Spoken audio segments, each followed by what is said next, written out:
If your blood sugar is sitting at 150, 180, even over 200 some mornings, you've probably heard the same advice on repeat. Cut the carbs. Eat less. Get ready for another medication. But what if that's not actually the problem? What if the real issue is that your cells have forgotten how to listen to insulin? I've watched patients eat carbohydrates every single day, real food, not diet food, and still bring their A1C down. Not because they found a miracle supplement. Not because they starved themselves, but because they started eating 10 specific foods that changed what their cells did with the sugar already sitting in their bloodstream.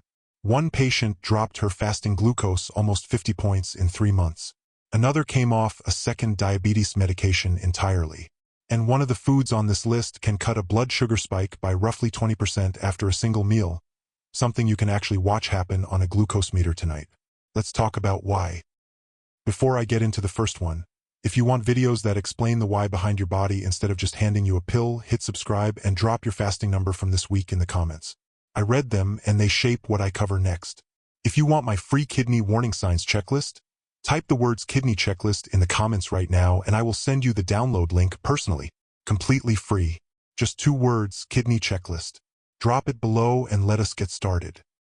Here's what almost nobody explains to you in a 12-minute office visit. Picture insulin resistance like a rusted lock. Insulin still has the key. It walks up, it knocks, it tries to let the sugar in your blood out and into your cells where it belongs. But the lock has rusted shut. The knock goes unanswered. Your pancreas responds the only way it knows how. It pumps out more and more insulin, hoping a louder knock will work. Your blood sugar climbs anyway. And the standard next step is usually another prescription that pushes even more insulin into a system that's already drowning in it. It's not that anyone is working against you. It's that doctors often have 10 or 15 minutes per patient, which leaves almost no room to explain how food talks directly to your insulin receptors. So I'm going to. Every food on this list does one of 3 jobs. It slows the sugar coming in, it cools the inflammation that's keeping your cells deaf to insulin, or it wakes the receptor back up so your body does the job it was built to do. And one of these 10 works so fast that some of you will see the difference on your own glucose meter the very same night. I'll show you which one in a few minutes. Let's start chipping away at that rust. Slowing how fast sugar hits your bloodstream. Food number 1, fenugreek, the blood sugar sponge. Small, hard, amber seeds, sitting in the spice aisle for a couple of dollars. Skip it because it sounds exotic and you're walking past one of the most powerful tools on the shelf. Here's why it works. Fenugreek is packed with a soluble fiber that swells into a thick gel the moment it hits water in your stomach. That gel physically slows how fast carbohydrates move into your small intestine. No flood, no spike, no panic dump of insulin. It also carries an amino acid that nudges your pancreas to release insulin more efficiently and helps your muscles pull glucose out of the blood. I've watched fasting numbers drop within a week or 2 on this alone. How to use it? Soak a teaspoon of whole seeds in water overnight. Drink the water and eat the softened seeds before breakfast. Too bitter? Grind them and stir half a teaspoon into yogurt or eggs. Start light, the fiber is strong. Here's the surprising part. The next food works almost the same way, except you've probably already got it sitting in your pantry as dessert ingredient. Food number 2, chia seeds. The anti-spike gel. You've seen chia turn into pudding in liquid. That's not a kitchen trick. That's exactly what it does inside your gut. It's one of the richest sources of soluble fiber available. And it forms that same thick gel that wraps around carbohydrates and slows their absorption to a crawl. No spike, no crash an hour later. It also carries a plant-based omega-3 that helps calm the inflammation sitting underneath insulin resistance. How to use it? 1 to 2 tablespoons a day, stirred into yogurt or water with lemon, or blended into a smoothie. Give it 10 minutes to gel and drink water alongside it. Food number 3, avocado, the carb shock absorber. Most people treat avocado like a fat to avoid because of the calories. That fear is costing them. The fat in an avocado is monounsaturated, the same family as olive oil. And it's one of the most blood sugar-friendly things you can put on a plate. Add half an avocado to a plate of rice or toast and you haven't removed the carbohydrate, you've put a brake on how fast it turns into blood sugar. Over time, that fat has also been shown to improve how sensitively your cells respond to insulin in the first place. How to use it? Half an avocado a day. On eggs, mashed onto toast, or added to any meal that already has a starch in it. So far, every food has done the same quiet job, slowing things down. The next two work completely differently. They go after the fire underneath the whole problem, calming the inflammation that's jamming the signal. Food number 4, fatty fish, the inflammation extinguisher. Insulin resistance isn't just about sugar moving too fast. It's also about chronic, low-grade inflammation physically interfering with the insulin signal at the surface of your cells.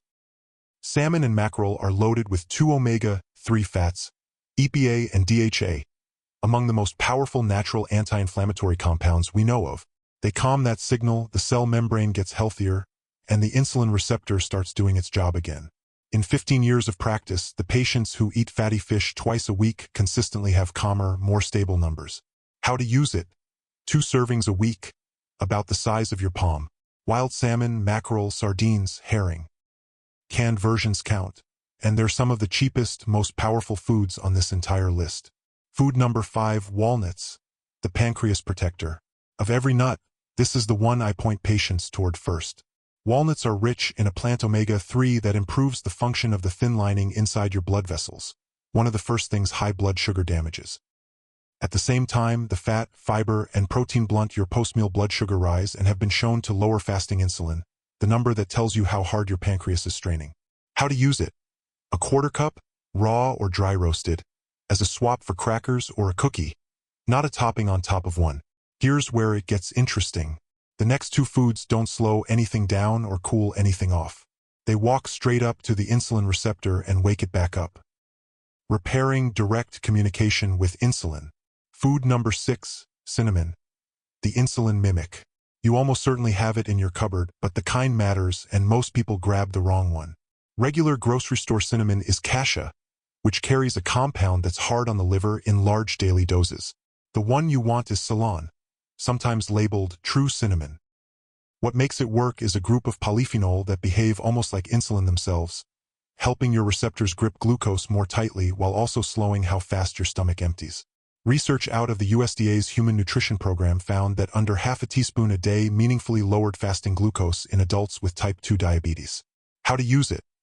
1/4 to half a teaspoon of Ceylon cinnamon daily, stirred into oatmeal, coffee, or a smoothie. Paired with a carbohydrate meal, since that's exactly when you want the receptor gripping harder. Food number 7, broccoli sprouts, the liver resetter. Pay close attention here, because this is the most underused food on the entire list. Not full-grown broccoli, the tiny, 3-day-old sprouts. Skip that distinction and you miss almost all the benefit. These sprouts are loaded with a compound called sulforaphane, at concentrations 50 to 100 times higher than mature broccoli. Sulforaphane does something none of the other foods here do quite as directly. It goes to your liver and quiets the overnight glucose factory. Your liver makes sugar while you sleep, and in insulin resistance it overproduces, which is exactly why so many people wake up with a high fasting number they can't explain. A study out of Lund University in Sweden gave concentrated sulforaphane to people with type 2 diabetes and brought fasting blood sugar down measurably, with the strongest effect in those whose sugar was hardest to control. How to use it? Grow them on your counter in a jar for pennies, or buy them in the produce section. A 1/4 cup on a salad or sandwich most days. Eat them raw or barely wilted. High heat destroys the active compound.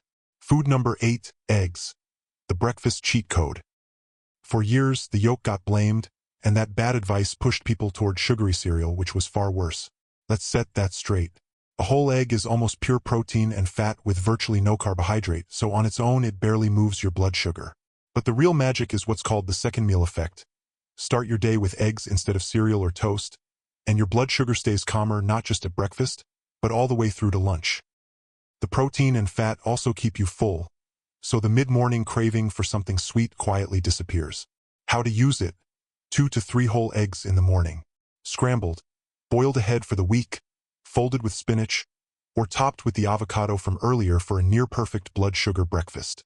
Food number 9, lentils, the carb that lowers blood sugar. This is the one that proves the entire point of this video. Lentils are a carbohydrate, and they will lower your blood sugar. They're built from a slow-release starch wrapped in soluble fiber and plant protein, so the glucose inside is released steadily over hours instead of all at once. They carry their own second meal effect too. A bowl of lentil soup at lunch keeps sugar steadier into the evening. Clinically, Swapping white rice or potato for lentils a few times a week is one of the most reliable ways I know to bring down an A1C. How to use it? Half a cup to a cup of cooked lentils a few times a week. In a soup, stew, or cold salad. Now, remember the one I told you to wait for. The one that works fast enough to watch on a meter the same night.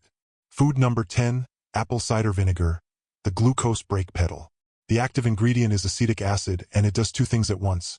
It slows your stomach from emptying so carbohydrates arrive in your bloodstream gradually, and it helps your muscles pull glucose out of your blood and use it for fuel. The research here is strong. Work led by Dr. Carol Johnston at Arizona State University found that a tablespoon of vinegar before a carbohydrate meal lowered the after-meal blood sugar spike by roughly 20% in people with insulin resistance. That's a drug-sized effect from something that costs a few dollars a bottle. How to use it? 1 tablespoon, always diluted in a full glass of water, 10 to 15 minutes before a carbohydrate meal. Never drink it straight. The acid is hard on tooth enamel and your throat.